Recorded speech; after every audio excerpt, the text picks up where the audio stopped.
मा त्वं गिरिजामती सहचराः प्राणा शरीरं गृहम् पूजाते विषयोपभोगरचना निद्रा समाधि स्थिति संचारः पदयो प्रदक्षिणविधि स्तोत्राणि सर्वा गिरो यद्यत् कर्म करोमि तदखिलम् शम्भो तवाराधनम् करचरण कृतं वा कार्यजं कर्मजं वा श्रवणनयनजं वा मानसं वा पराधं विहितमविहितं वा सर्वमेतत्क्षमस्व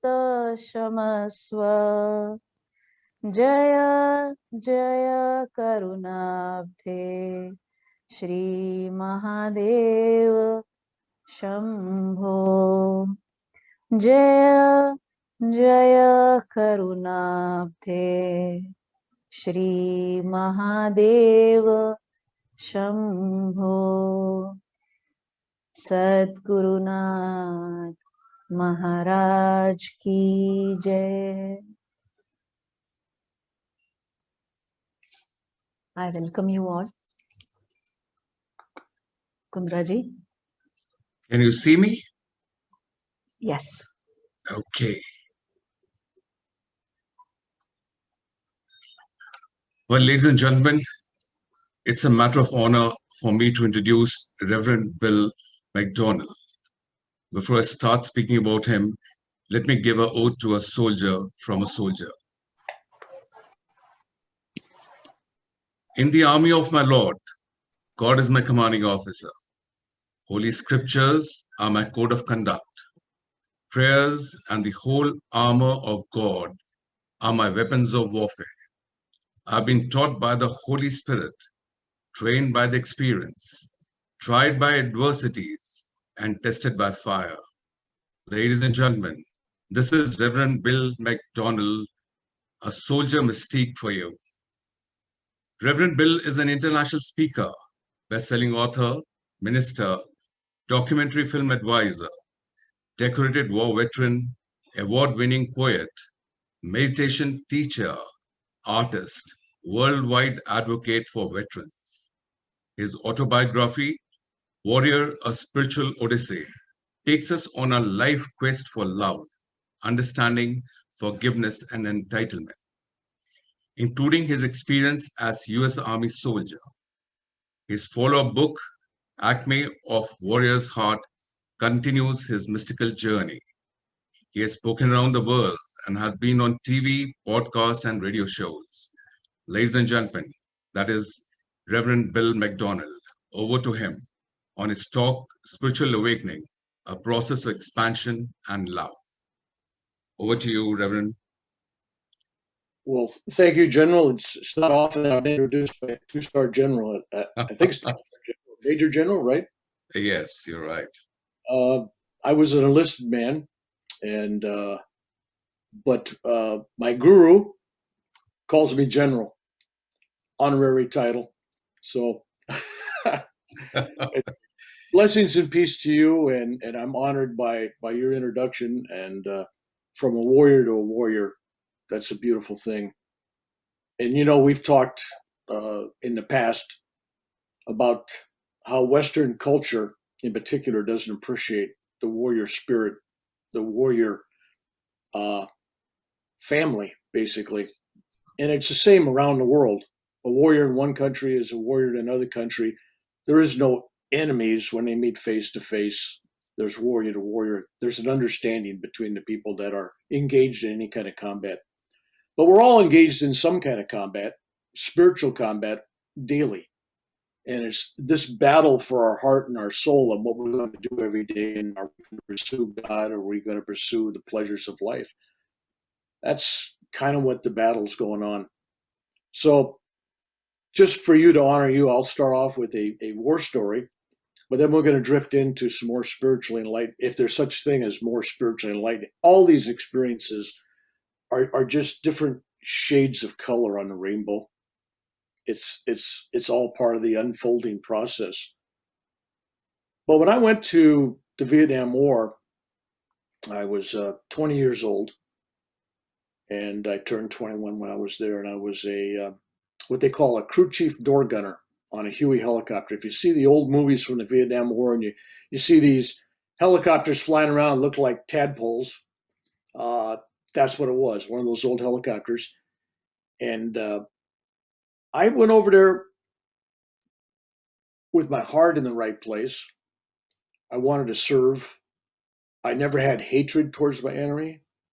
I never had anger towards my enemy. I was in battle to protect my fellow warriors and to do my job, carry out my task and my mission. But there was one time, I'm sorry, General, but I disobeyed orders. There's sometimes when you get an order, you just say, what does my heart say? What's my intuition say? It was one of those situations where I had a major flying in my helicopter, and we're flying near Cambodia along the Ho Chi Minh Trail. And it was an area where basically it was enemies down there for the most part.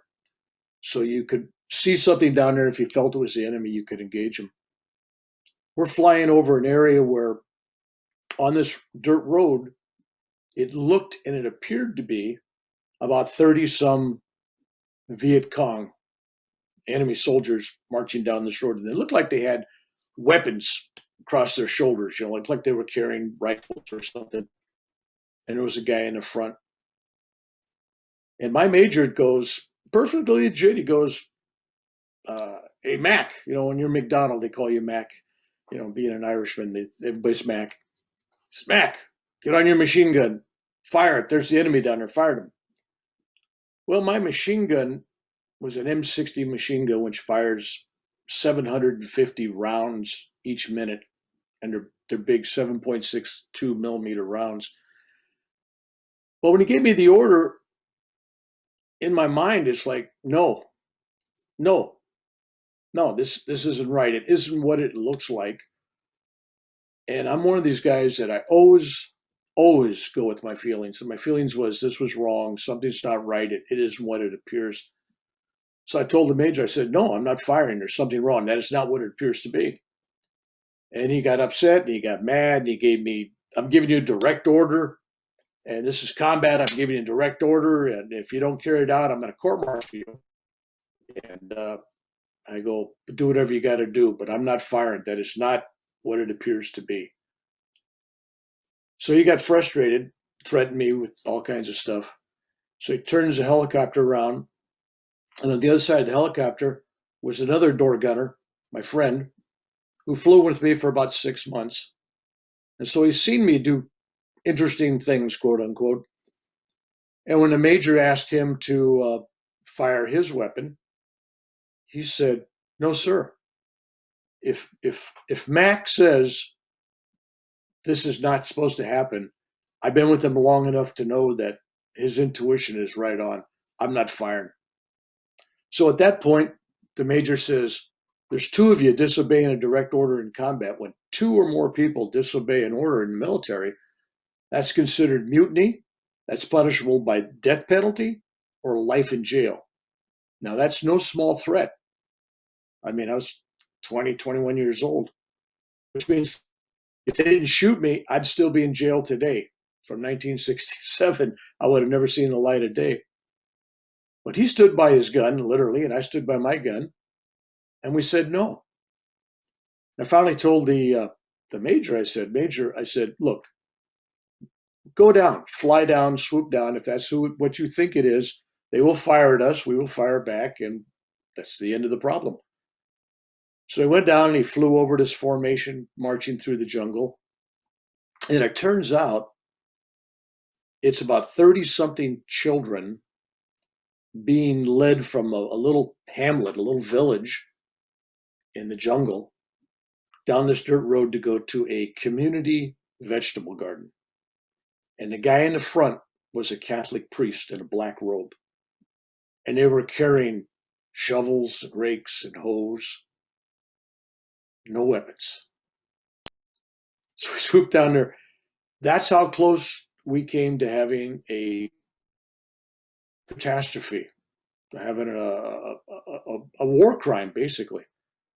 So the fact that my door gunner on the other side trusted me so much that he put his future in jeopardy with mine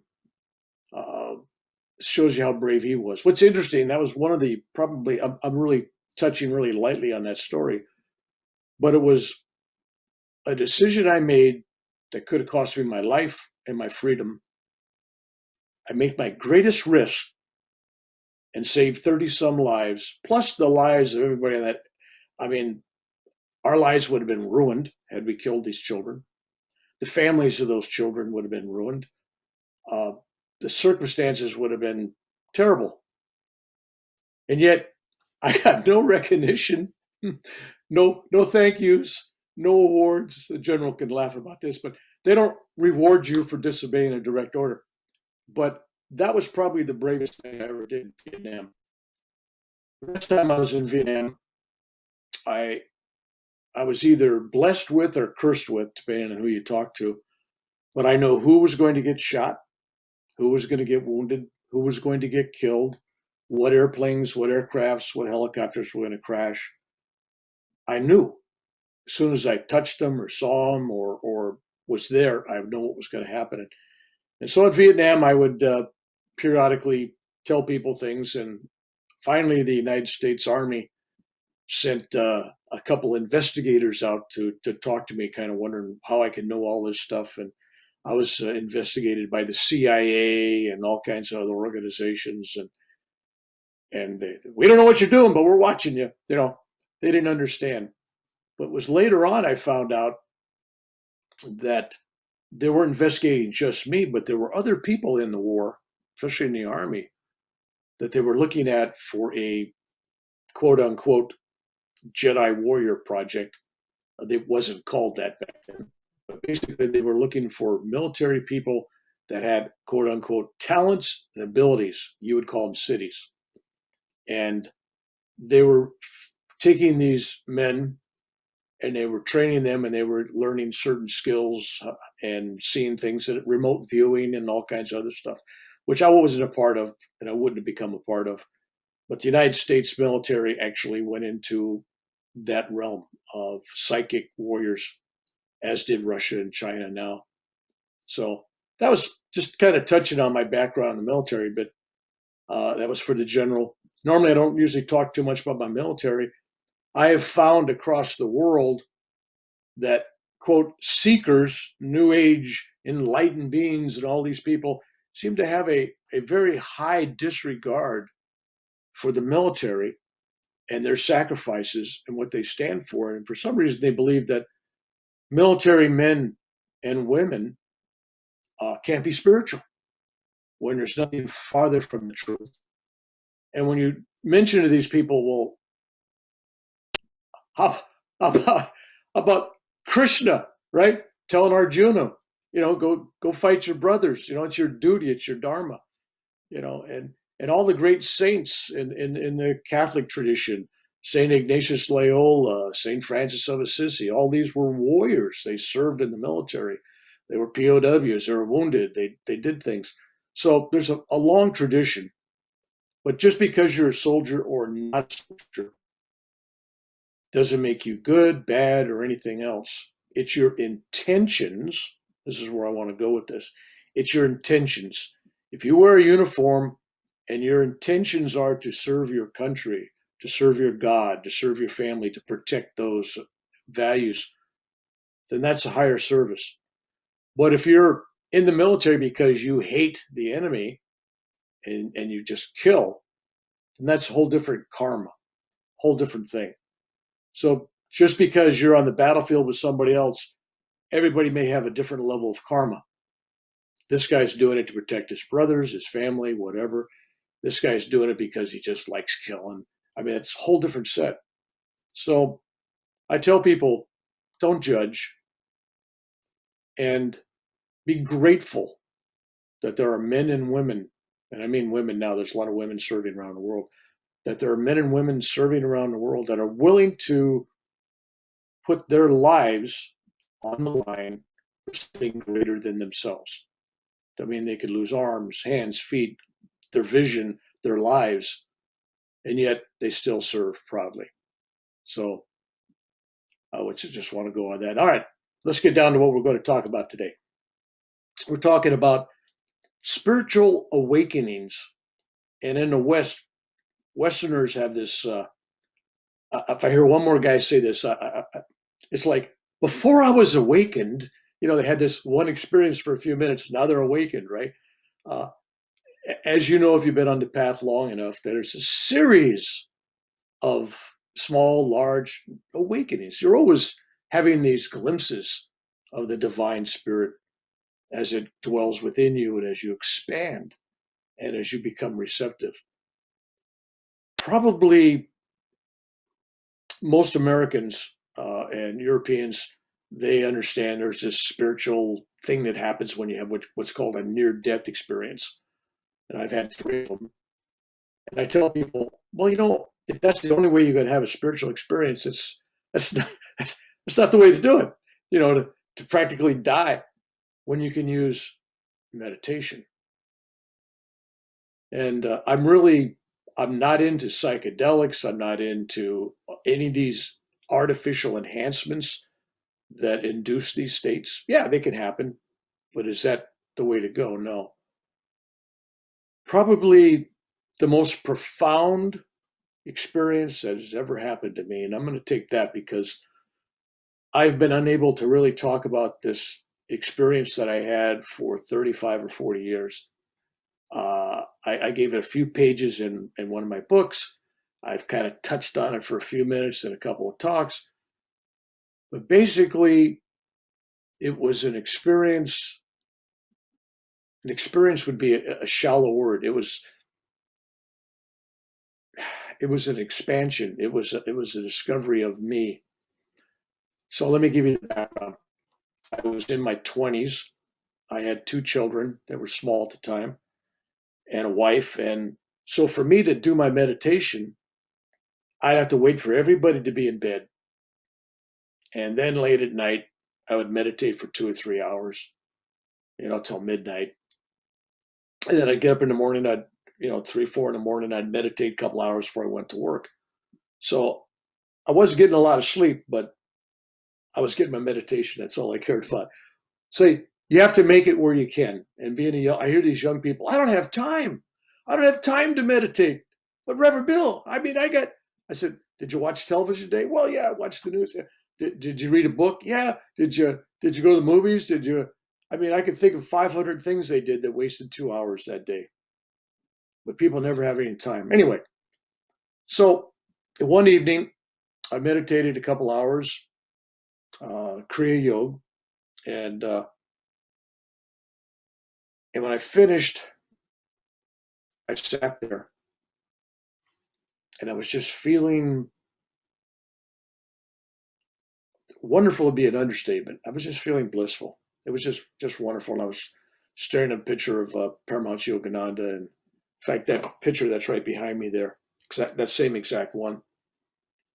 And so I went to bed, and I'm laying in bed, and I got that picture. I put it on my nightstand, and I'm laying there in bed, never really having finished that separation from meditation.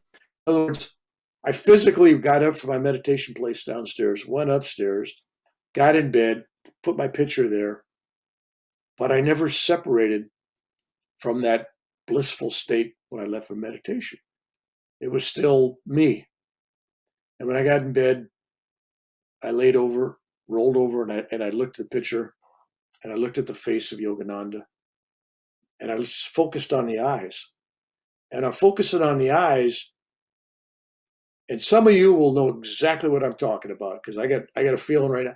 There's probably half the people in this group do the same thing. If you look at a holy picture or statue, it becomes alive. You know, in the eyes, it's like Yogananda is there looking at you, right? It's real. You could touch it, you could taste it, you could feel it. It's you, it's him, it's all one. So I'm looking at this picture, and the eyes are just lovingly looking at me.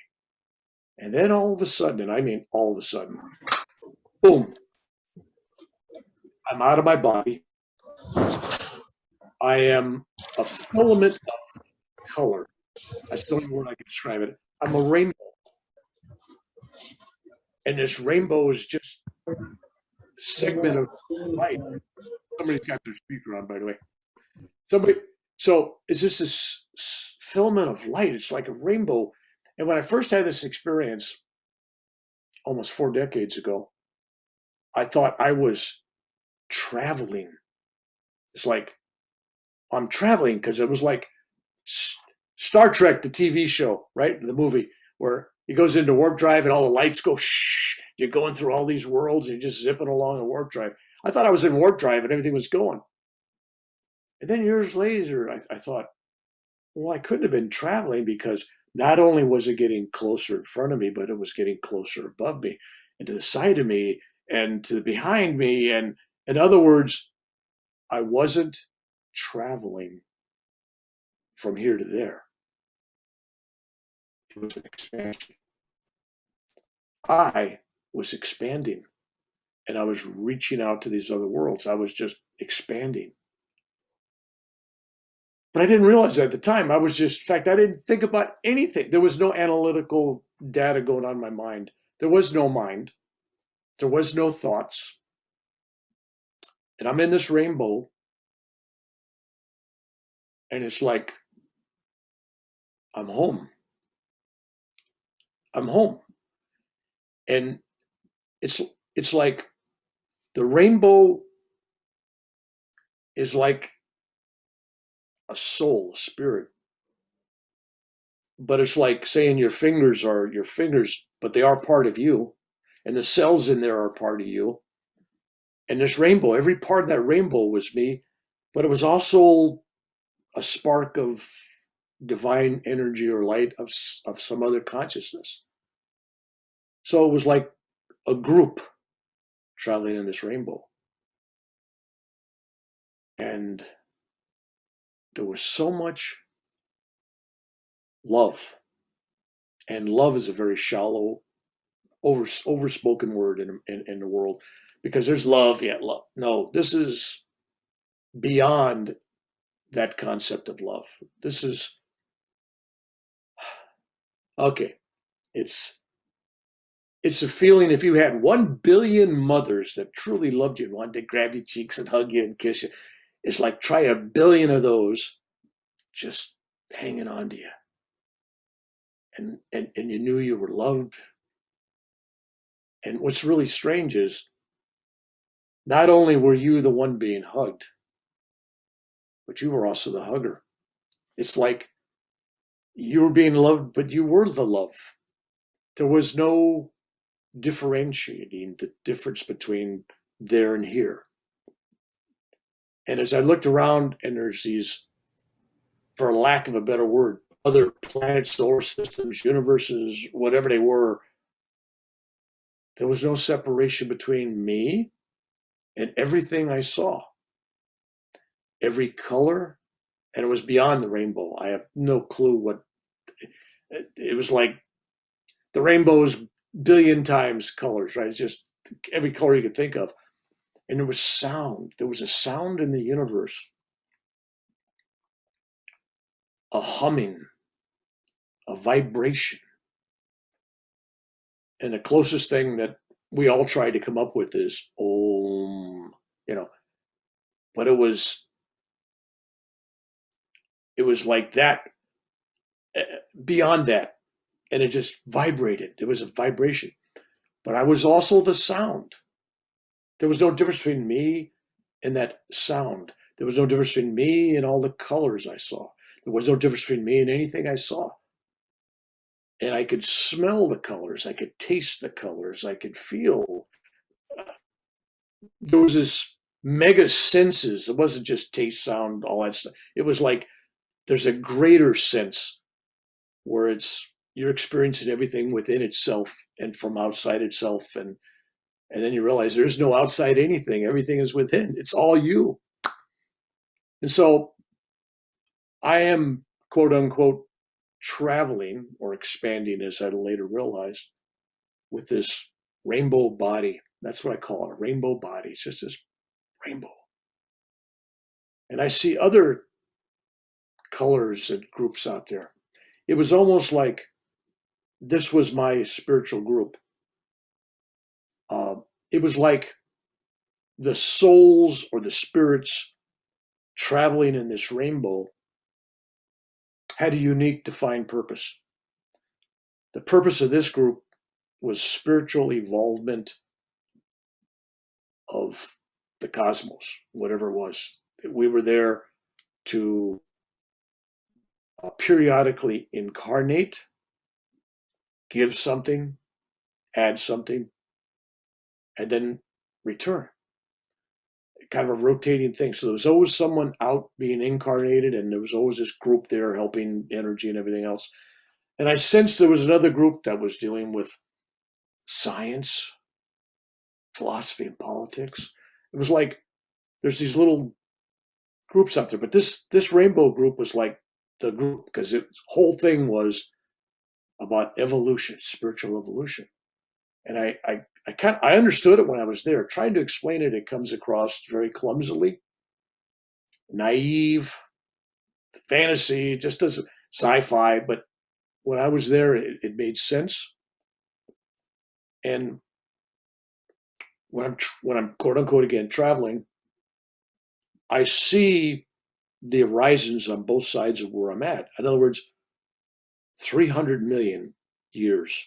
It's like a 300 million year window I'm looking at, with an horizon on both ends. In other words, an event horizon at one end and the other end. In other words, the beginning of that, if there's such a thing as a beginning of that 300 million, and 300 million here is kind of like where it was going to.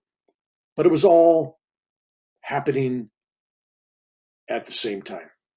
There wasn't like, well, you got to start at the beginning. No, it's like it's all happening right now. All of that was happening.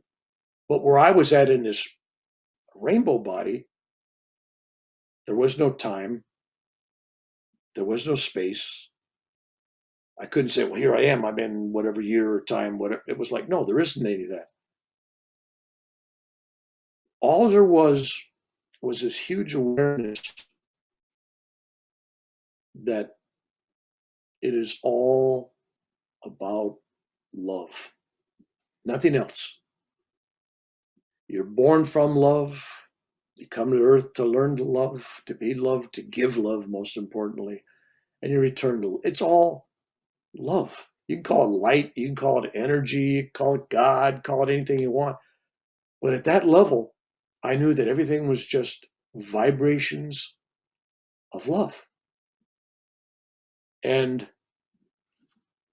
as I was traversing this inner cosmos, whatever it was, I had absolutely no awareness or thoughts of myself in any kind of life.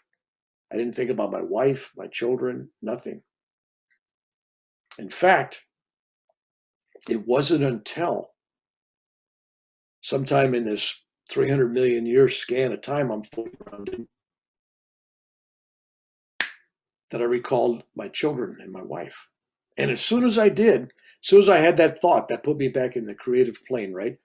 Boom, I'm out of this rainbow, and I'm, boom, 1,000 pounds in my human body, flesh, in the created world.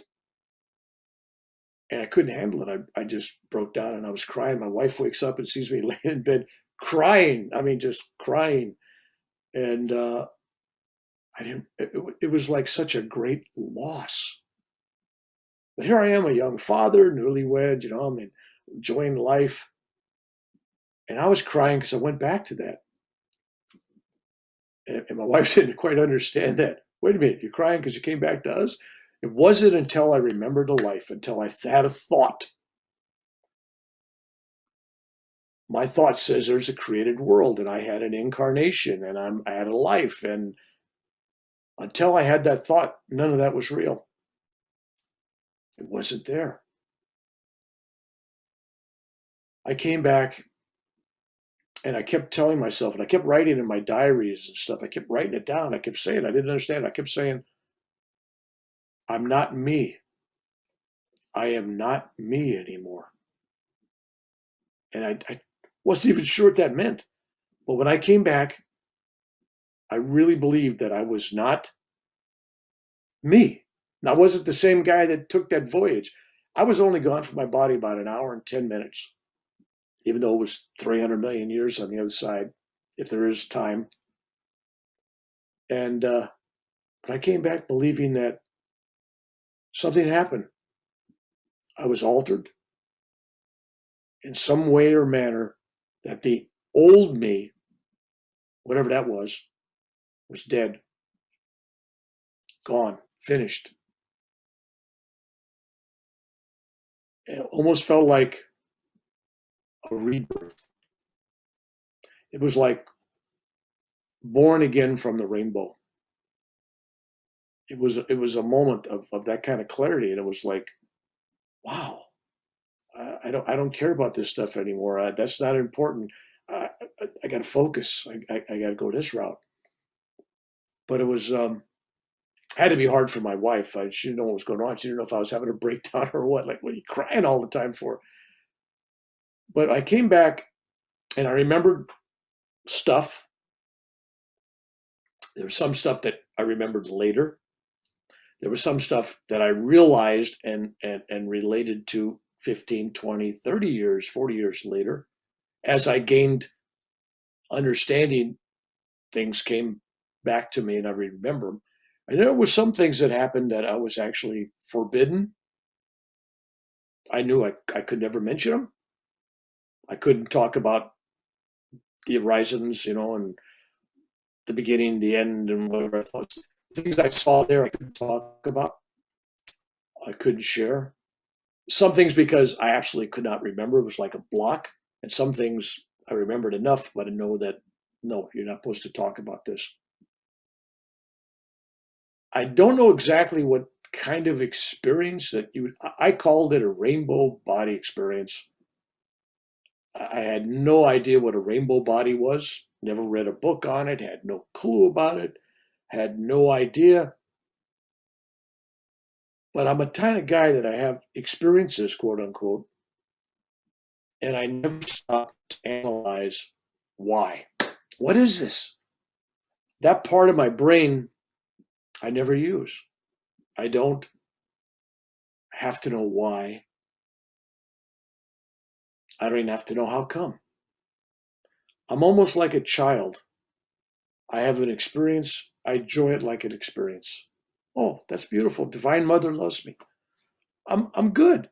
I don't have to understand this is that, that's samadhi, this is this, that, it's just words.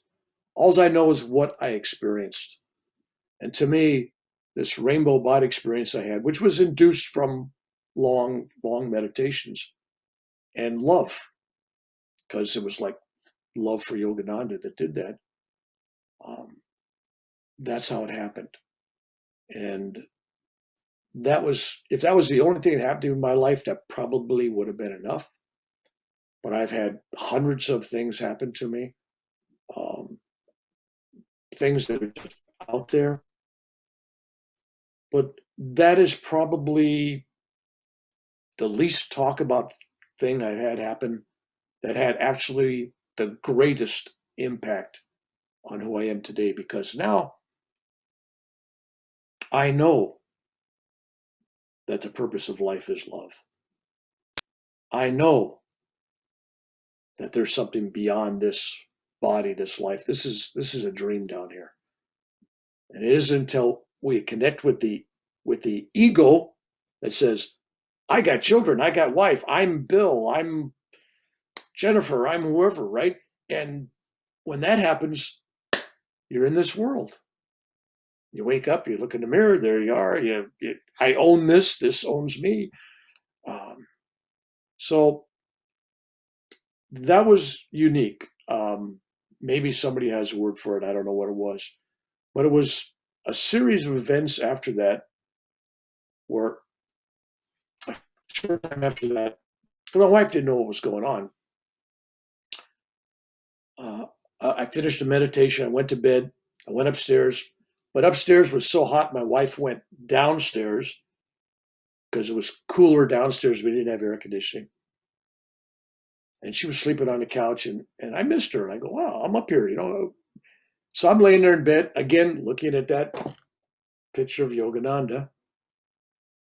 And I'm out of my body. Except this time it's not a rainbow body. I'm floating at the ceiling, and I got this silver cord kind of connecting to me, to my body. And I look at that, and I'm going, yeah, that's my old fat body down there. That's me. All right. And I'm motivated by love because I want to be with my wife, So I just float through the wall, down the stairs. I float across the front room in an astral body. Now, many of you have had astral body experiences. I know that for a fact. If I ask for show of hands, I get it. So you know what I'm talking about. But most ordinary astral body experiences, you tell somebody and people look at you, yeah, okay, great. Yeah. Because there's no witness. Nobody saw nothing. I mean, where's your proof? Where were you at? I'm floating across the floor. This is where it gets different. I'm floating across the floor. And my wife laying on the sofa, she gets up, sits up, and she's looking at me. I could tell her eyes are like that size, like she's looking at me. She sees me floating across. I don't know what it was like for her. She must have had a unique experience. I must have scared her. But anyway, so I'm floating across there, and I sit on the end of the sofa. And when I'm sitting on the end of the sofa, it rises up about 1.5 feet, about 18 inches. And it's hovering, it's floating, levitating. If you get a spiritual world, it's levitating. I just asked, it's raising up. So it's floating around the front room. And of course, this is upsetting to her, right? And I look at her, she's starting to get a little, and I look at her and I said, whenever you need me, not when you want me, but whenever you need me, I'll be there for you. And then, boom, remember that back in the body, 1,000-pound thing, shunk, and I'm back in the body upstairs. The next morning at breakfast, she's going, oh, I had a terrible nightmare last night. And I said, no, you didn't have a nightmare. Oh, no, let me tell you. I said, don't tell me. And so I told her. She goes, how could we have the same nightmare? I said, it wasn't a nightmare. It happened. Anyway, so I had to swear to promise I'd never do that to her again. But the thing is, it's one of those things that happens spontaneously, of its own volition. I didn't plan it. I didn't say, oh, I'm going to meditate and then I'm going to leave my body and I'm going to go through that wall, go visit my wife. No. That would be the ego doing something like that. I was up there and I just missed being with my wife and I just loved her and I ended up down there on the couch with her. So that's a little different kind of experience. But probably the experience that reawoken me was an experience I had. It started in India, in Mumbai, with a major heart attack. I was introducing a guru, Gurunath, at various venues across India, in Pune, in Mumbai, and big venues. And at one of them, I had a heart attack, and it was practically it was just about killing me. And I was taken to the ER. And, oh yeah, you're having a heart attack. You got to go home.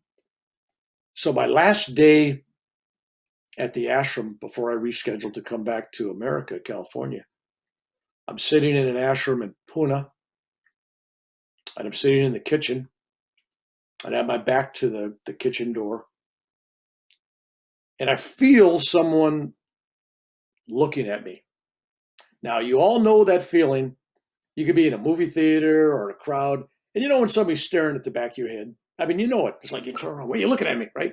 So you've all had that experience, but it was even heavier than that. It's like, I know somebody's looking at me. So I turn around, and standing a few feet away with his hands like this, and then he put it behind his back, is the real life image, and I swear it was his body, of Yogananda's guru, Sri Teshwar. He was standing there, and he's giving me that look, right? And I'm going, okay, I just had a heart attack. Maybe I'm hallucinating. Maybe I'm getting ready to die. What's going on here? So I look around. There's a few other people there. There was these young women from Europe, and they were into yoga. To them, yoga is doing exercise and all that stuff. And the meditation was really light. And I said, "Hey, did you see anything? Kind of do that." And they go, "No, I don't see nothing. When you crazy? There's nothing. There's nothing there." And they went on talking to each other.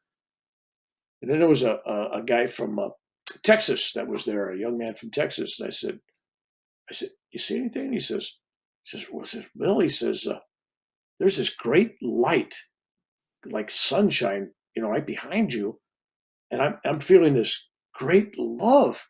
He says, "It's my Kundalini is just kind of going crazy. It's just like this love is just shining on me." I said, "Okay." And then I looked at this other guy. Brian was his name. I said, "Brian, you see anything?" And he says, "You ain't gonna believe this." I said, "No, try me." And then he described to me Sri Teshwar standing there with his hands folded, looking at me, and he's kind of going, "Well, that's what I see." And I said, "No, you're right. That's what I see as well." So there you had a room full of people, depending on what their level of receptivity was, depending on what their energy was and what they could believe, they saw what they were capable of, which showed me that you could be in a room of people right now. You could be in my room right now. I could have an angel saying behind me. Some of you might see it. So nobody else saying, "Well, he's crazy. He's talking hypothetically. What's going on here?" Right? You don't know. But if you're like a child with your heart, if you're like a child, you see a divine mother everywhere. Or the divine father. That's your inclination. It was interesting, and I watched there was a TV documentary series on television in America, and it was called Brain Teasers. I don't know if they ever showed it on the internet in India. And it shows UCLA, the college, University of UCLA, where they did a study, and they took 30-some students and told them, "Your final grade is going to depend on your ability to observe things that are happening. Make sure you observe everything that's happening." And they're brought into there was a stage, and there was a little theater, seats, and they brought these dancers on stage, and these dancers were dancing in partners. And there was 4 groups, and they said, "You're supposed to," says, "really watch.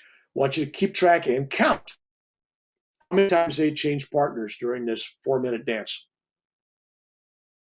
Easy assignment, right? Yeah, okay, they're going to count every time they change partners and they're moving around. It gets over, and the guy always raises their hands. "Oh, it's 34 times, whatever." And he goes, "That's not the question. How many of you saw the man, 6-foot man in a gorilla suit dancing around in between?" And they all laughed. They thought he was teasing. And then he showed a video that showed why these guys were dancing. A guy in a gorilla suit actually followed everybody around for about a minute and then left the stage. Nobody saw it because they were so focused on what they were focused on, and their mind erased it because it wasn't part of the reality. It wasn't part of the equation. When Christopher Columbus sailed from Europe to the Americas, and he landed on the islands in the Caribbean, the Native Americans there, they called him Indians. You believe that? That shows you how far off he was on his navigation. "Oh, we discovered India," right? No. So the Indians weren't Indians, but anyway, they had Indians there. In case you ever wonder about how they call them Indians in America. Yeah, the Indians. So The Native Americans living there did not see the three big ships, the Pinto, the Ninto, the Santa Maria, they sailed in these big masts. They didn't see them in the harbor because in their mind, they've never seen it before. And their mind just kind of, if it was on a computer, they just kind of wipe it out, right? Digitalize it out.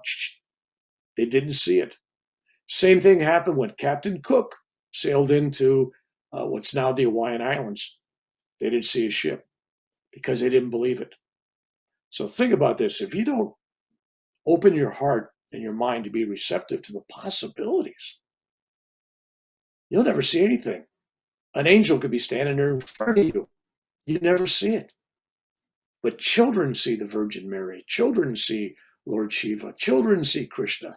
It's the heart of a child that doesn't have all this intellectual garbage going on, this conversation. Anyway, so that's what happened. So I had this thing, I had that experience. And that's not even where I'm going with that. It's not even the experience.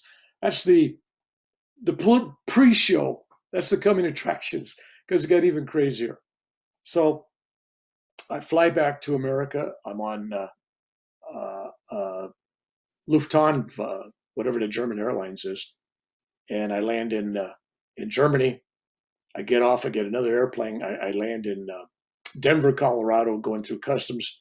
I collapse at the airport. They got paramedics on me for 6 hours, and believe it or not, after 6 hours collapsing at the airport, they let me get back on an airplane and fly 2 hours to Sacramento. Which, okay, so wouldn't have been okay, I want to go home. So I get to California and I end up in the hospital, of course. And I'm so weak from this heart attack that I'm put in intensive care, what they call ICU. And 4 days were to try to build up my energy and stamina and everything else, because they're going to do open heart surgery. I mean, and they just can't do it right away because I'm just not doing well at all. So I get ready for the open heart surgery, and I talk to the surgeon. I'm laying on this. I'm cold, bare, naked. Sorry, I'm naked, laying on a metal table. They put the thinnest of sheets on it, right? And it was cold. I thought to myself, geez, this is cold, man, right? So, and they're getting ready to put me out unconscious. I say, hey, doc, what's exactly going to happen? He says, well, we're gonna knock you out. That's not the word I would have used, but he goes, knock you out. And I'm going, okay, that's really visual. They're going to knock me out. And then we're going to rip open your chest. Another great word to use when a guy's getting ready to get operated on. Rip open your chest. And then we're going to take your heart and disconnect the arteries. And we're going to stop your lungs. And we're going to put you on a heart-lung machine that will do the breathing for you. It'll pump oxygen in. And your body basically is dead. But we're going to oxygenate the blood, and 6 to 8 hours later, we should be done. And then we'll throw everything back together. And then we'll jumpstart your heart. More than I needed to know. I said, okay. I said, so basically, my body's not really alive? He says, well, technically, we got you on this machine. I said, okay, great. Boom. Gives me the shot. I count backwards from 100. I get to about 97, 96. I'm out. Total darkness. And then all of a sudden, boom, I'm in my body, physical body, in southern India. How do I know it's southern India? Don't ask me. I know when I'm there. I'm in southern India. And when I had my naughty palm leaf read in 2010, one of the predictions was in a certain year, time, place, which was that time, and I was supposed to go to this. I was supposed to go do a puja and go to this temple in southern India. And when I'm there outside, and I'm there in my body, and I'm looking around, and being modest American, right? It's the first thing I do. I'm going, do I got clothes on? And I looked at, because last time I knew I was naked, right? So in my modest teleportation, I got full clothing on. Don't ask me how, but God is good, so I got clothing on. I'm standing in this patio of this temple. It's a Shiva temple. I could tell because I look out there and there's this bull, facing the temple door or whatever, and I'm going, wow. And I'm looking around. I'm thinking I'm a ghost or a astral body or something, but I'm not. People are bumping into me, and I'm actually in a crowd, and people see me, and they're looking at me, and I can feel them. And wow! So I go, huh? So in that prediction was I was supposed to go to this temple, and then I'm supposed to walk uphill 2 to 4 hours. And there was a little path going up this hill, and I'm going, I got nothing else to do, right? This is a 6-8 hour operation. Hey, let's take a journey, right? So it's my trip, right? But I'm in a body, and I can feel as I'm walking up this hill, hands.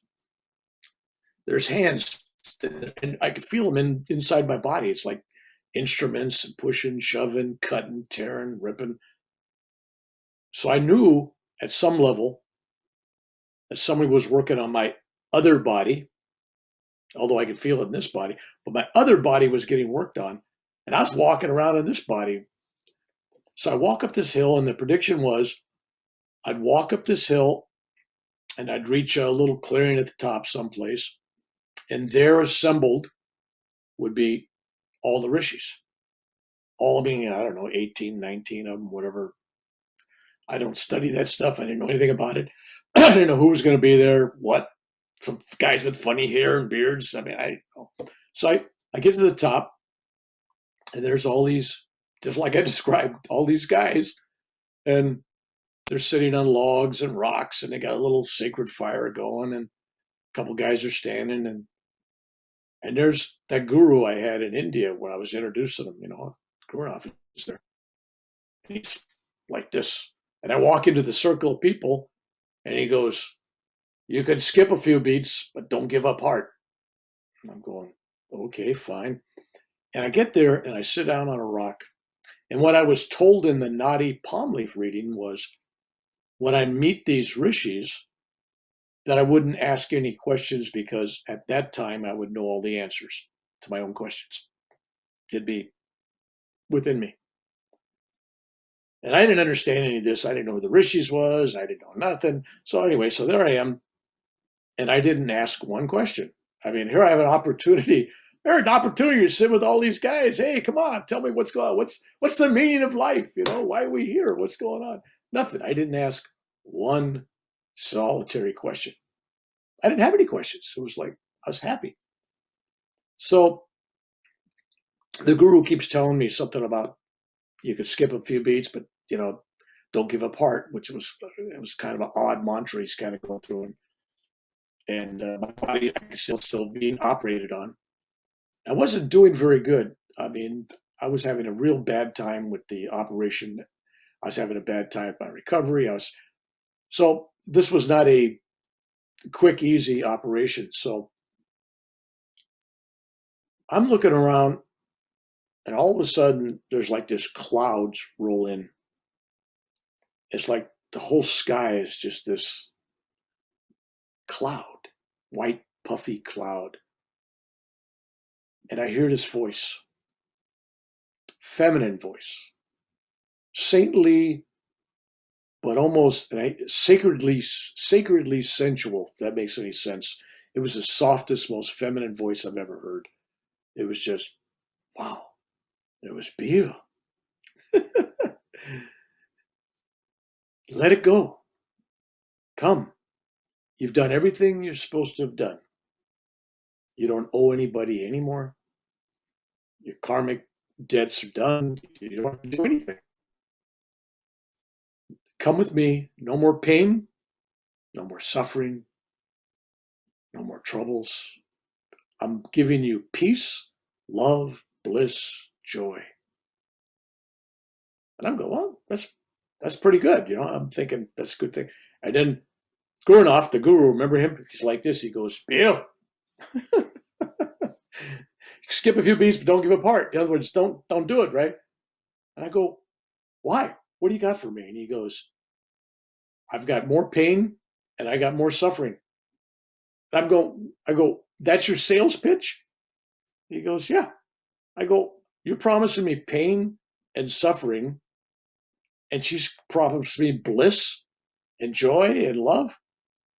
That was the trade-off. And I'm going, why would I do that? And then all of a sudden I look at the clouds, and there's this panorama of unfolding faces, thousands of faces of people, children, old people, young people, even some animals, a few dogs, a few cats, a few birds. I don't know. It was weird. But there was these ocean of humanity, of spirit. And he just kind of does that. He kind of puts his hand up and gestures towards them. He says, if you go, none of these people will get the gift that you could give them, whether it's a smile, inspiration, teach them meditation, it's, help them prevent a suicide, maybe just guide them, maybe just become their friend, whatever it is, whatever level of help. All these people will miss that gift. You don't owe them anything, but they'll miss that gift. So I'm looking at that and I'm going, wow, peace, bliss, that sounds still good, right? And he says, and on top of that, he says, goes on and he goes, up until now, every time you've had major pain in your life, you've blissed out on it. You'd be able to go to the dentist. For fact, I'd go to the dentist, they drill down to the nerve. I'd just sit there and take it, no shots, no nothing. I just, boom. I could handle any kind of pain. And that, he's telling me that ability was gone. From now on, you're going to have real pain like real people, because you have to teach people how to handle their pain. So when you learn to handle your pain again, you'll be able to pass that on to others. Telling people just bliss out ain't going to work. You're being an example of something they can't do. What's the point? So he gives me this big talk. And while this talk is going on and I'm seeing these faces, all of a sudden I'm getting this electric feeling in my body. And all of a sudden it was like somebody jump-started my heart, which was exactly what was happening on the operating table. They had those defibrillators and they just touched my heart. Dunk! And all of a sudden I went from the mountaintop experience to boom. I'm on my body, laying on an operating table, butt naked, cold, my ribcage still open, heart's pumping, and I'm in god-awful pain. Because while you're on the heart lung machine, one little note the doctor told me, well, when you're on the heart lung machine, he says, we have about a small percentage, less than 5% of the people, they actually feel everything because we can't really dope them up very much, the anesthesia. Well, I was feeling everything. I was feeling them taking a rib cage, wrapping wire around it, staples in me and stitches. And I felt everything, but I couldn't tell them. It's like they got a respirator down your throat, right? And they got I felt like my eyes were taped shut. I don't know if they were or not, but it felt like I couldn't open my eyes. It felt like they were taped shut or something. And I'm trying to tell them in my mind, hey guys, I'm awake. I feel this. How about a little, something, And so that goes on for about another 45 minutes to an hour. I'm feeling everything. And I'm going, wow, well, there's one promise that was made. More pain, more suffering. So finally wake up in after the surgery, and they take the respirator out, and they gave me a couple pieces of ice. They wouldn't give me any water. They gave me a couple pieces of ice to suck on. And I couldn't talk because my throat was raw. And I'm trying to tell people what happened. It ain't going to happen. I ain't going to be able to tell anybody because there's just no way. And I'm on drugs if people think you're drugged up. But every time for the next 10 days, every time I closed my eyes, fell off on a nap or sleep at night or whatever, I was back on the mountaintop. I was back with the rishis. I was back having that same temptation. If you go, these people will miss this gift. And the guru is saying, you can skip a few beats, but don't give up heart. So I had this battle going on. And during that 10 days, I had 5 blood transfusions. And I kept filling up with fluids. And, I had congestive heart failure. And it was not going well. And honestly, there was a part of me that was in so much pain and so much discomfort. And I'm going, you know what? all I got to do is just give up. That thought was in my mind. And they were getting ready to take me down for emergency procedure at night, about 11, I don't know, 10:30, 11 o'clock at night. And they got me in a gurney, and they're taking me out of a hospital room, and the phone rings. And I said, I got to answer that. I got to answer that. No, we got emergency. No, I got to answer that. So I pick up the phone. This is late at night, right? And I hear this voice, Peter, this is Gurnoff in India. And I go, in my mind, I'm going, how many Gurnoffs do I know? Come on, you have to narrow it down. I only know one Gurnoff. Come on. And then he says, don't give up heart. You can skip a few beats, but don't give up heart. And I'm just like looking at the phone going, what? What'd you say? Because that's what he said to me for 10 days, right? It was like, what? And then he goes, that wasn't enough yet.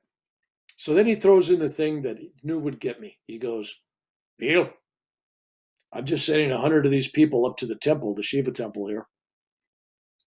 And I told them to pray for you because I was going to heal you. Now, you wouldn't want to embarrass your guru. Meaning, don't die, right? So I'm going, I can't die. I mean, that's about the worst thing I can think of doing. You embarrass your guru. He tells people he's going to heal you and you die. That's not a very good, sales pitch for your guru, right? It's not a good endorsement. It's like, oh, damn, I can't die. So anyway, 3 days later, I'm out of the hospital. But just before the last day I'm in the hospital, I'm laying in bed. And another prediction from my naughty palm leaf comes back, right? In that palm leaf, it said, one day you'll be sitting, standing, laying, whatever, you'll be there. And I didn't understand what the circumstances were. But some form of Lord Shiva, Babaji or somebody, some form of Shiva would come and anoint you with water and oil and bless you. Yeah, okay, great. I just thought that was metaphorically, like maybe I'm getting a blessing, great. So there I am in my bed, and all of a sudden, I got this tingly feeling, and I look up, and there's like somebody took a glass punch bowl and put it upside down over my bed. I mean, like it was like a globe. It was like this energy. There was a movie in a book called the Dome or something where it covers it. This was like a dome over my bed. And at the end of my bed, looking at me, and I figure it's my vision, it's my thing, it'd be any way I want it, right? But there's Avatar Babaji.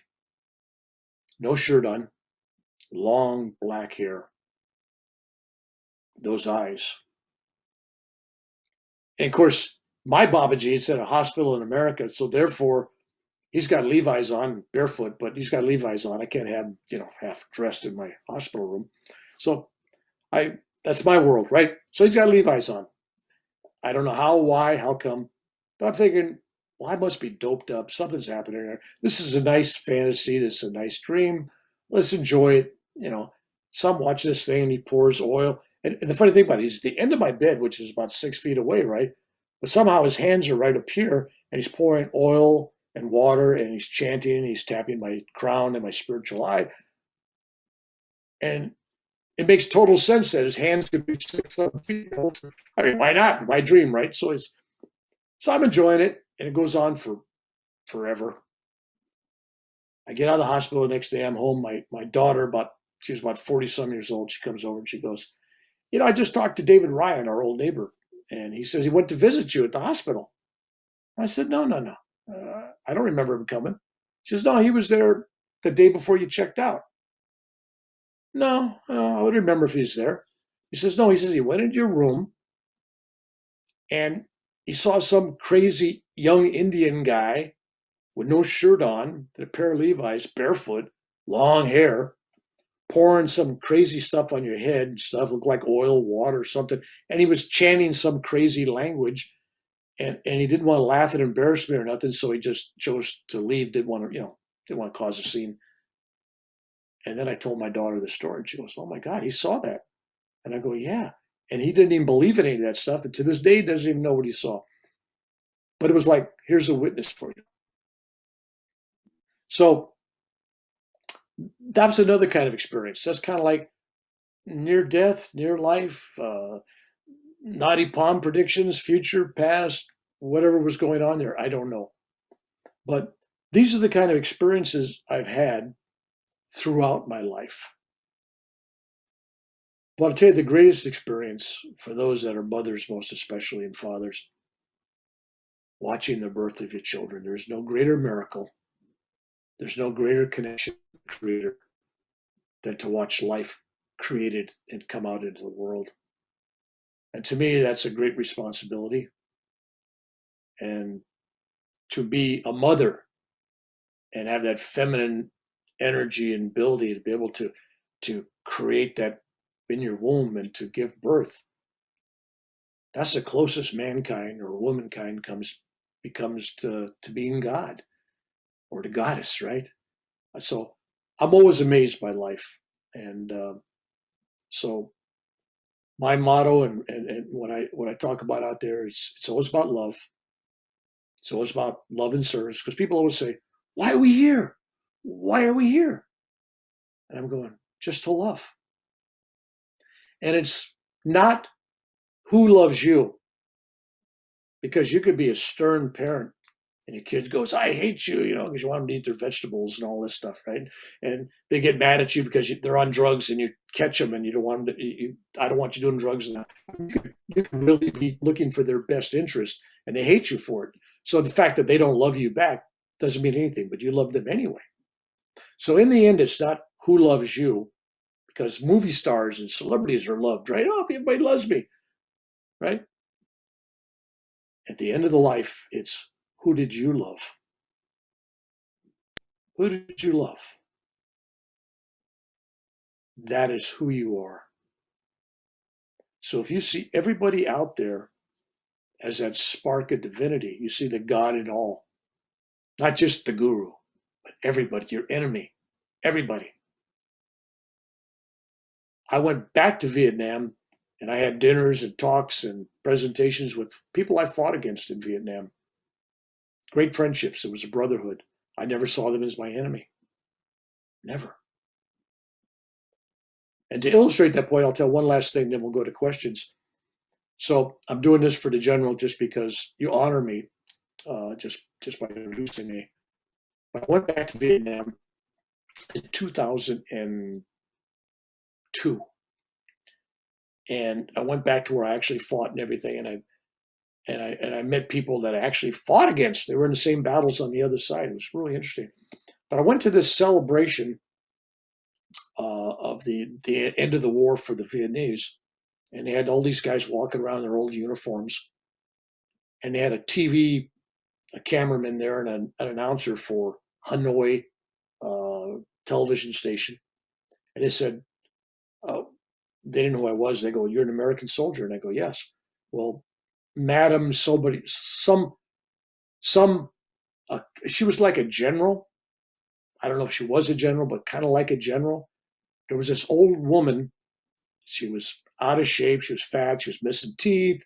Hair was thin.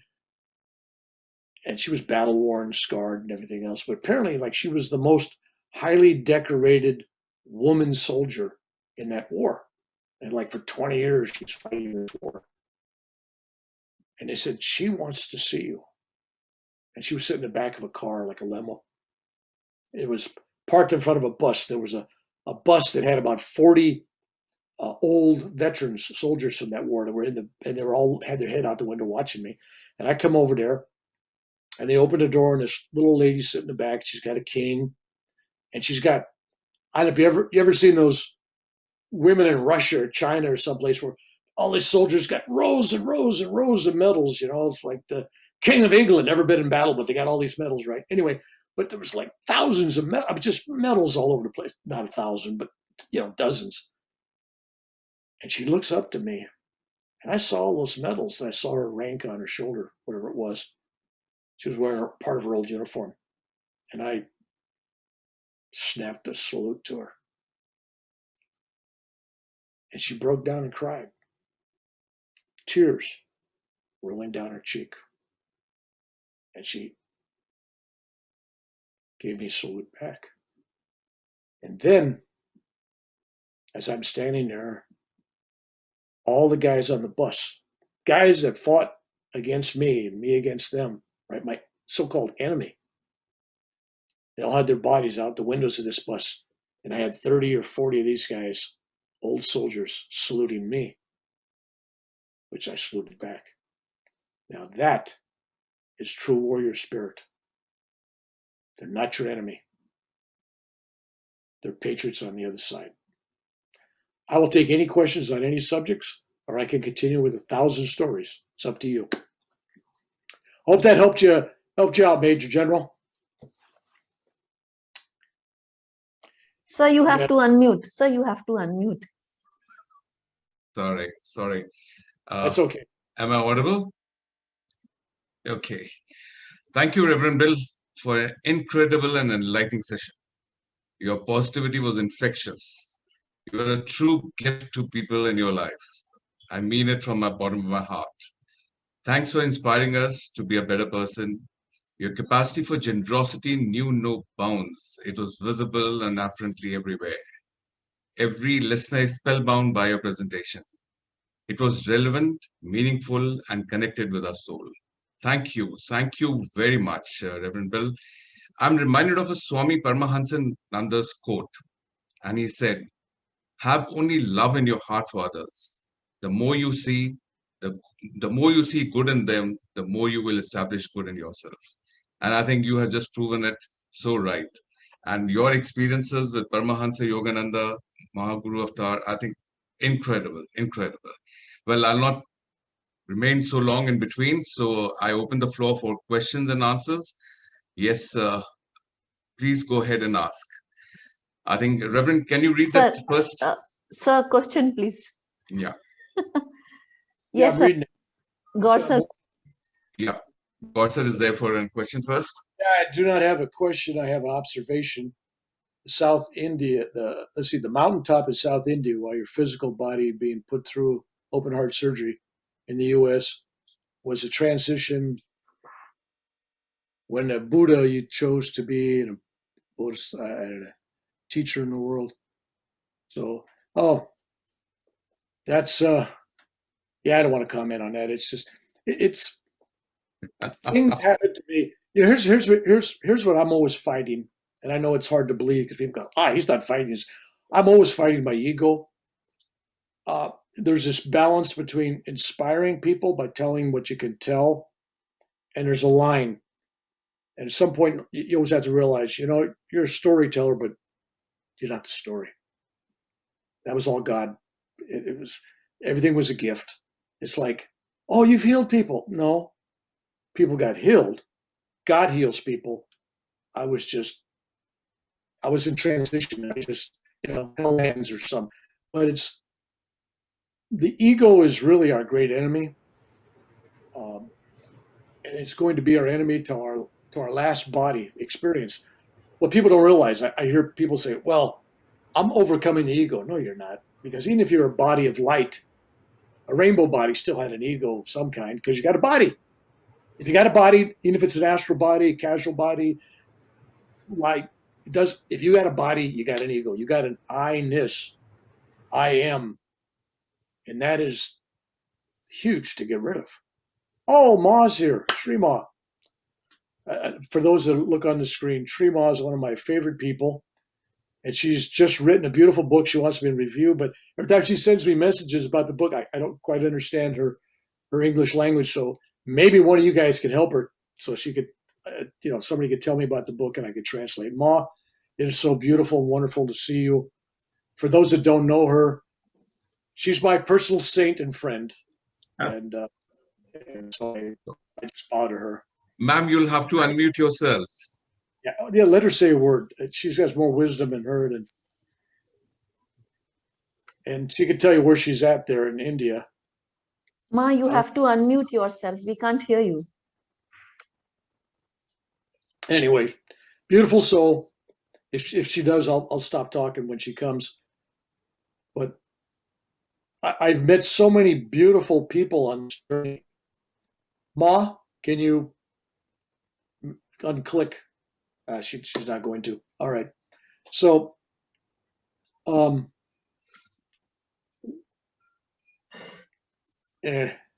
it was just nice seeing her face anyway. So blessings and peace. So each life, I'm fighting this urge to be something. Like even now, you guys want to interview me and stuff, and there's a part of me that goes, it's like, okay, but I'm just a guy. I'm just this fat old guy that likes to tell stories. So I have real trouble. I have to pull back every once in a while because people try to see more and make me more, and I'm happy being less. And but all of us have that battle. So okay, so if anybody else got another question, I could go off on another subject while she's trying to figure out how to tune that thing in or out. Godson? So were you in that 1999 battle, July, whatever that was, July 26th or something? Was that one that you were in? Sorry? Were you in that battle in 1999 there in July? Was that one of the battles? In India? Yeah, in India and Pakistan. Yeah, absolutely. I was there. That's July 26th? that's a battle of Kargil. I was there, very much there. Okay, well, I know about that battle. That's one of the few I know.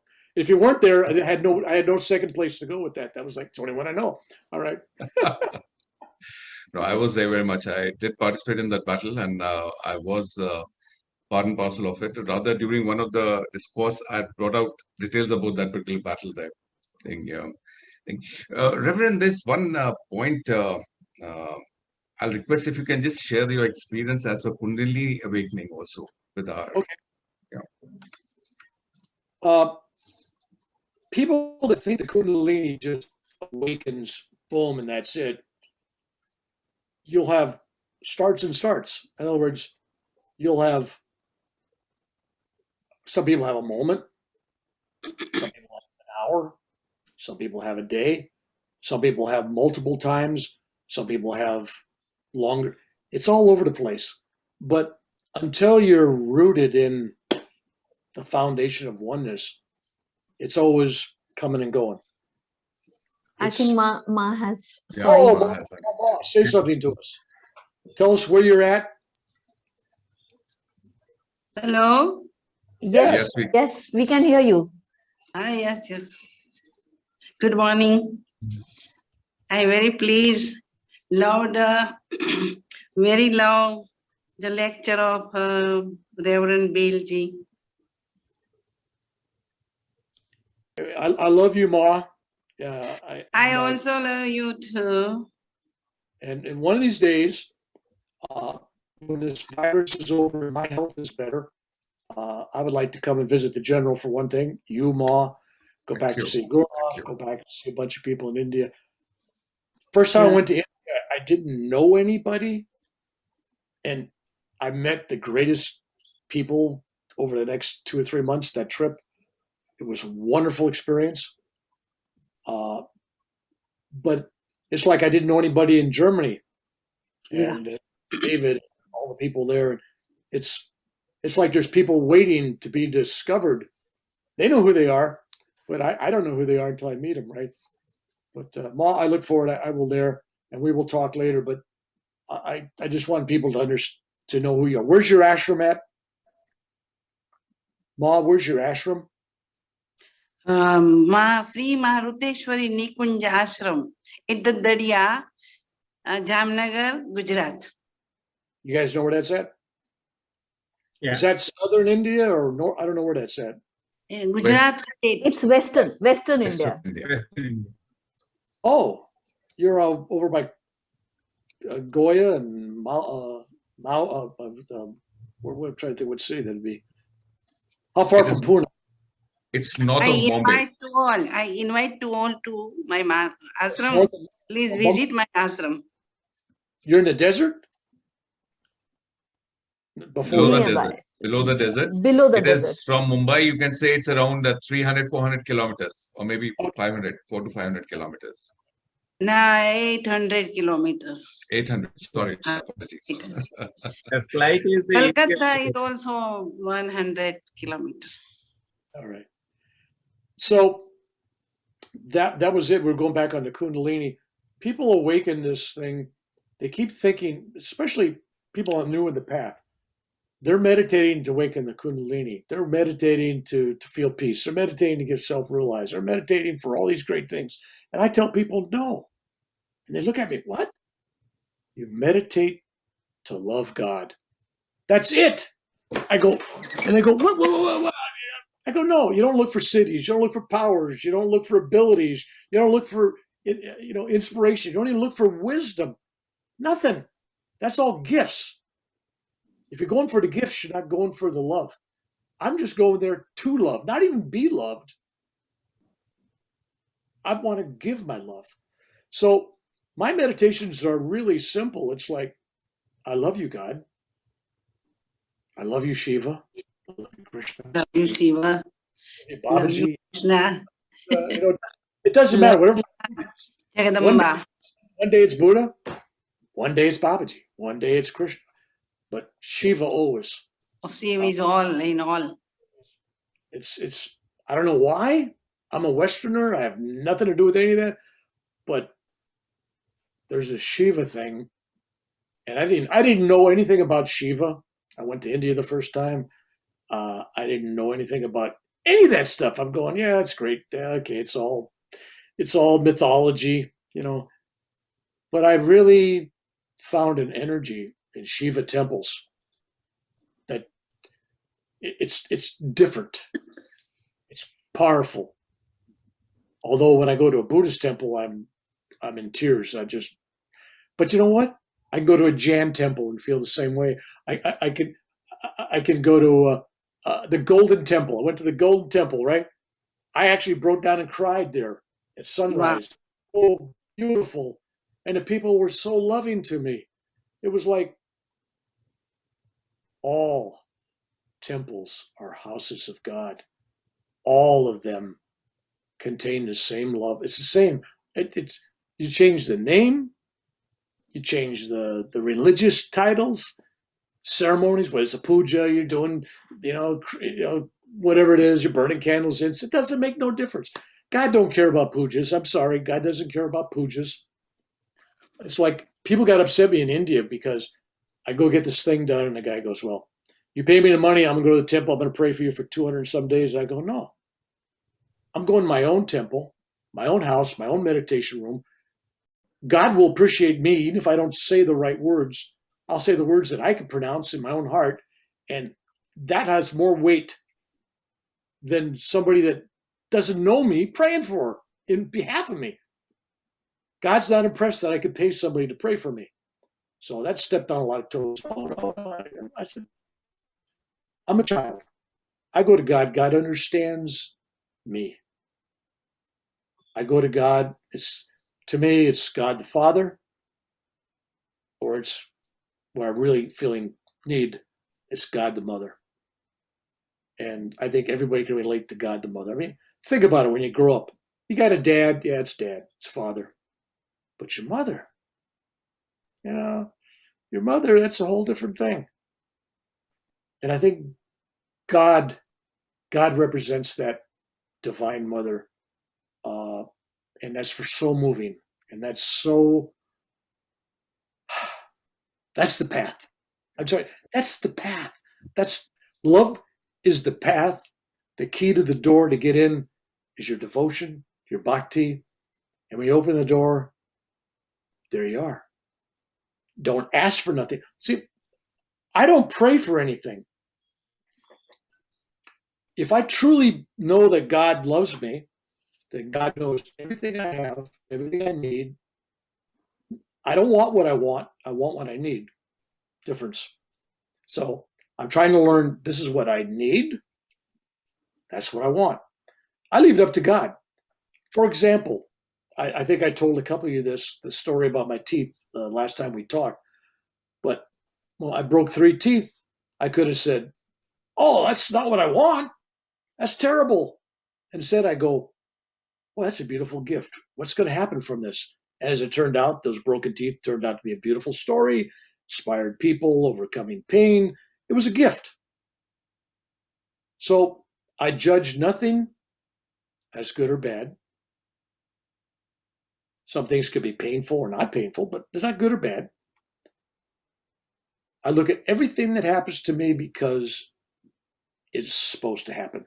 There's no surprise. It happens. Great. Oh, this terrible thing happened. No, it happened. I went to Vietnam. I went to war. That was supposed to happen. I knew I was going there. I had visions of it when I was a young man. At 8, 9 years old, I knew I was going to be there. I knew I was going to be sitting in that seat and I have to make that decision about those children down there. If someone else was there, those children would have been dead. I had to be there to save those children, if nothing else. So everything happens for a reason. We are not victims. We're not victims. All right, I'm trying to see, meditate. Yeah. People messages. I'm trying to find out. David, Love of a billion he mothers. says, Thank you, thank you. And David wanted me to talk about a healing. Okay, David Schultz from Germany, my brother yeah, from another mother, as they say in America, brother from another mother. Anyway, I met Dave at the ashram. You were with a group of Hamsas coming from Germany, and everybody, all the Americans left except for me, of course. I was still hanging around the ashram. Can't get enough. I've only been there 3 months. I want to stay as long as I can, right? So I'll tell them about the door, your locked door first, since you're a witness here and you're here. People will know who I'm talking about when I talk about it. So I'm giving him this. I just met him, and I'm telling him and his buddy Lars. And I said, if you imagine things with your mind, if you can visualize things, you can do anything you want. And I'm telling him this whole story that whole week, and I'm telling him about visualizing trophies for sports and stupid things I did. And they're kind of bored with me, and Dave's going, yeah, okay, just what I want to do, visualize trophies. Okay, great. I said, no, I'm telling you this for a reason. I'm telling Dave, I'm telling you this for a reason. All right, so he wakes up one day, he's living in this bungalow. It's got a metal door. It's got metal framing on it, and it's got a bolt on the inside and a bolt on the outside. It's crazy. If you take the bolt when you're on the inside, you bolt the lock, nobody can come in. And then you unbolt it and you leave. But there's no way that the inside bolt can be moved forward or backwards from the outside. So Dave and his friend Lars, they leave their bungalow. When they shut the door, it locks on them. The bolt locks. It's impossible. Never happened before, right? It's locked. So I hear them in the middle of the morning pounding on this door when I'm trying to meditate. That got my attention. So I walk over there and I'm watching them. I go, what's wrong?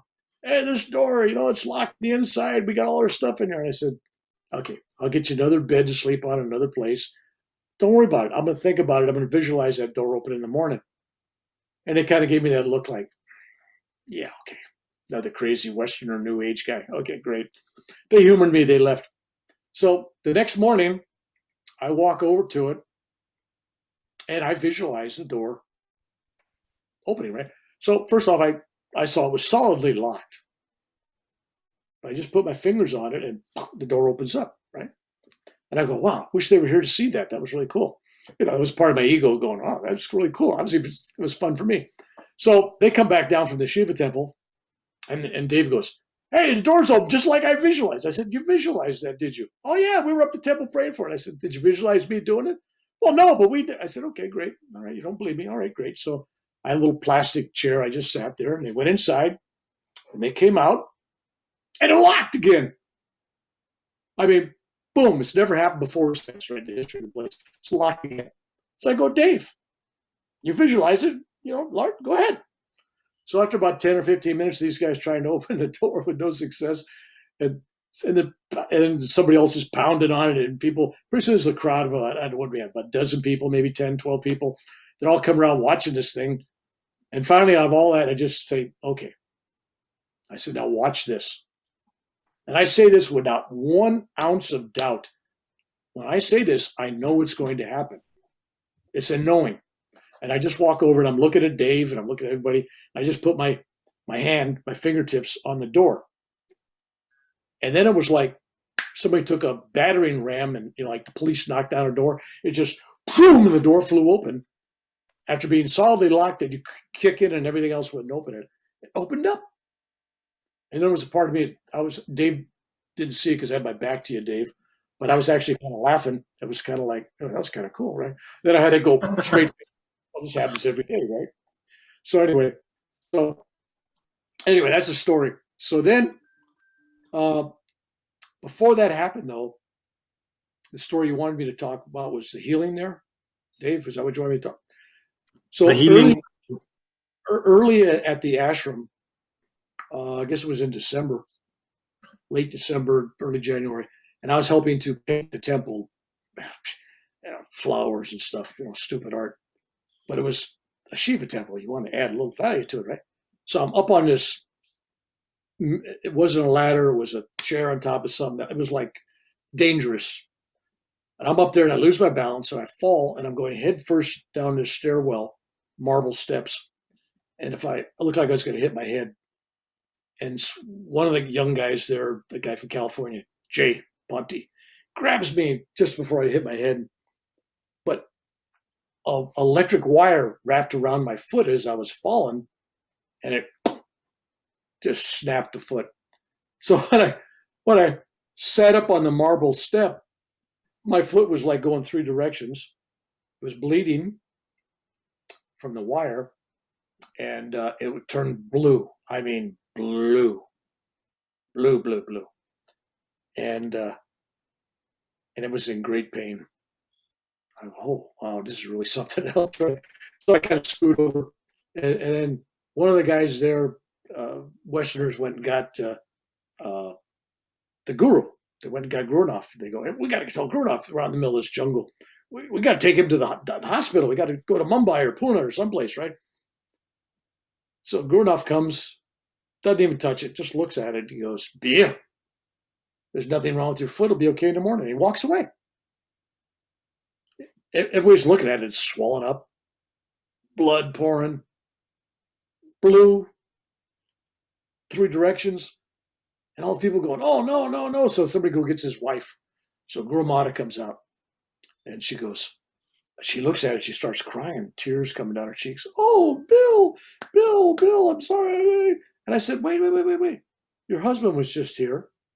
And he just told me that there was nothing wrong with it. It'd be okay in the morning. And I said, in the first meeting I had with him in America, he told me that a guru can never lie. He only told the truth. I believe it. Now, if he just told me nothing's wrong with my foot, then I grabbed my sandals. I put my sandals on and I walked away, healing. It was like, boom, no blood. The blood stopped flowing. Blue went away, was straight, no pain. So I see the next morning, I'm walking across the compound of the ashram, and I heard these little feet behind me. And Grunoff goes, B? And I go, oh, Grunoff. And I start, this. And he goes, I did not heal you. It was your belief in my words that healed you. Since then, David's little child there. Hello. Anyway, since then, I've told that story to countless people, and dozens of people have been healed just from hearing that story. Because when I tell them the story, they think I'm telling that story to them, and the guru's words are coming through to them. So it's like they believe my story, they believe the guru, and I'm talking some really bad injuries, and people have recovered from it. So there's a power in belief. There's a power in stories. That's why all the holy scriptures, whether it's the Bhagavad Gita, the Bible, the Quran, whatever book you got, they always tell stories, right? There's always stories that always illustrates the point they want to make. But all healing ultimately comes from within. It's the God within you that heals. If you're open to that energy, then the so-called healer is just somebody that strongly believes along with you and just helps you. They're not doing the healing. They're just the pipe that the water can flow to.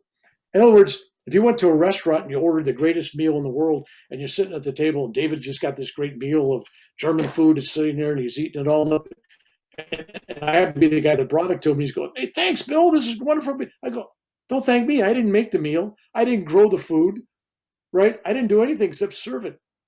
That's the same thing with the healing. I'm just a waiter, right? I didn't cook it. I didn't grow it.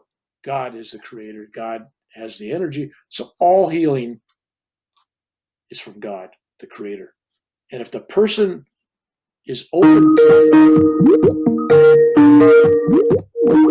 if all people are open to that, then they'll be taken care of. If that's their karma. And if they want to, see, people ask me, well, how come you don't heal yourself? You know, your heart and all that other stuff. How come you don't heal yourself? And I always tell people, that was a gift. That disease was a gift. That injury was a gift. I'm not going to tell the gift giver, oh, take it back. I don't want this broken foot. Take it back. I don't want these broken teeth. Take it back. I don't want a heart attack. I'm telling God what I need. Because all those things that happened to me in my life, with my health was threatened and everything, every one of them ends up with a beautiful story. I mean, David's been around long enough. Every time crazy stuff happens to me, everybody goes, oh, poor Bill, let's pray for him. And I go, no, oh, Bill. And everything turns out like, oh, wow. Oh, that was kind of cool. Because it always has a purpose. Anyway, there you go. Hope that answers your question, David. Well, yeah, David, please go ahead. I can approve to the story of the door lock. That's absolutely correctly said. Now, there was another crazy story. We got time? Yeah, go ahead. We have 5 minutes more, sir. 5 minutes more. Yeah. Okay, so let me tell you what. So I come on my way to India on another trip after the door thing. I'm going to India. I stop in Frankfurt, get on the train ride with David. We drive to we ride to his house to get there. Next day, we're going to a meeting at this yoga studio. I had no idea why we're there. I thought we're just meeting a bunch of other devotees, you know, a bunch of people worshiping. And I get there and they're all hanging around. It's about 5 minutes to noon to 12. And all these Germans are sitting there, standing there talking. And I asked this one guy, I go, what's happening? Oh, there's a workshop. Oh, okay. Who's giving the workshop? The guy looks at me and goes, well, you are. I go, really? That's the first time I'm learning I'm giving a workshop, right? I said, when does this start? He goes, 5 minutes. I go, oh, okay. How long? He says, 8 hours. I said, okay, great. No problem. I just need somebody to interpret. All right. So about 6.5 hours into this thing, I tell the interpreter, I said, you know what? I want everybody to go around the room. I see if you remember this, David. I want to go around the room. I want everybody to speak German, not English. German, because I don't speak a word of German, and everybody knows that. I think Volkswagen is about top of my vocabulary. People's car, right? All right. So I go around the room. I just want people to tell me something about themselves spiritually, why they're there, how they got on the path, what they want me to know. And I go around and I just listen to about 30 people, whatever it was. And they go around the room and they get through. And then I turned around to the interpreter. I can't remember the guy's name who it was, but he was interpreted. And I told him, I said, this guy. I went around the room and I told him about what everybody said, paraphrased what everybody had said. He said, I don't speak any German. I gave him the essence of what everybody told me, except for one lady, one young lady. And he goes, why did you skip her? Because I told her, I said, because in 3 months she's dead.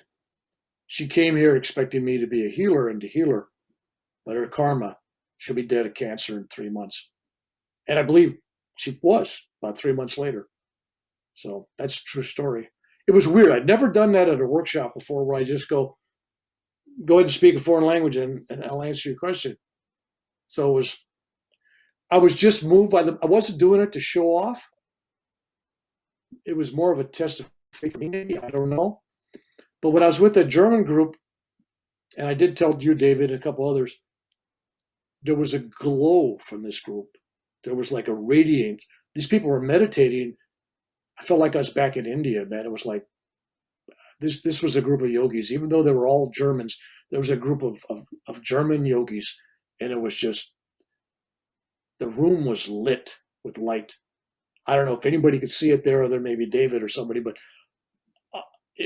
that's when I really realized that God is everywhere. India doesn't have a monopoly on yogis. They're everywhere because they're all within, and we're all one. Gorji, would you like to speak something?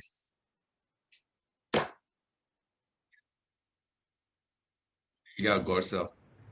Dear Reverend, it has been a wonderful session, and listening to you was, it was like a bath in the ocean of grace, and such a wonderful. I mean, it was the first time that we spoke to you after you responded to one of our videos. So it was the same experience, and today also it has been the same. And I think I am voicing the opinion of everybody here because not many questions have come forward. It's only when you are rooted in the experience that the question does not arise. So that should be the case. And thank you so much. And perhaps we can, connect at another time, and we can have the benefit of some meditation together. Well, hopefully next time you see me, I won't be so. I'm having an operation Monday morning. Yeah, we know that. Monday night for you guys, and they're going to cut a big piece of this nose off. So hopefully I'll get healed well. I'm not worried about it, but I just want you to know I'm more than just a pretty face. And so we wish you well and for the surgery. Let's hope everything goes off smoothly.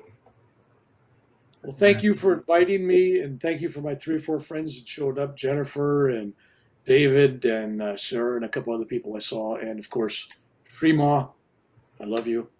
And I wish you'd connect up with your group and do something with her. She's just Okay, we will try to find out Ma's number. We'll take Ma's number from you at some point of time and connect with her. Thank you very much. Thank you, Reverend. I'll request Hemaji to please do the concluding mantra, please.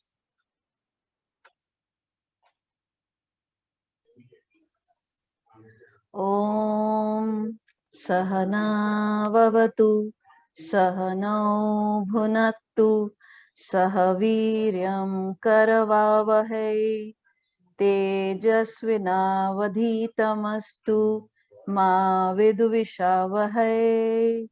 Om Shanti Shanti Shanti.